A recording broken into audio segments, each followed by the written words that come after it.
Paketti hiivaa, sokeria 6 kiloa, siitä tekijälle paljon iloa.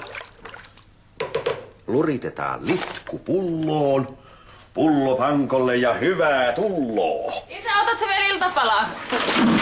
Perhana! Mitä sä... Mikä tää haisee? No voisit sä pitää jotain ääntä, etkä hiippailla tuolla tavalla ihmisiä säikyttelemässä. Sä lupasit heittää nuo vehkeet roskiin. Tää on ihan tolkuton määrä. Itekö sä olisit tän kaiken juonut? Mä sanon, että tärkeintä tässä on tää puuhailu, eikä sunkaan se lopputulos.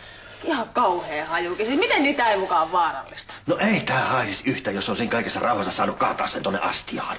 Että sä olet itsekäs. Paraskin puhumaan. Saanko huomata, että kaikki asutte täällä minun asunnossani? Kari sentään antaa mulla olla rauhassa, mutta sinä mäkätät ja määräilet ihan kohta yhtä pahasti kuin äitis. No anteeksi, kuinka? Mäkätät, komentelet, määräilet. Ha. Ettes yhtään häpeä. No et itse yhtään häpeetä. Onni joutuu vaaraan oma isoisänsä takia. Saanko huomauttaa, että Onnilla on toinenkin koti, jonka sinä omistat ja jossa Tuomo asuu?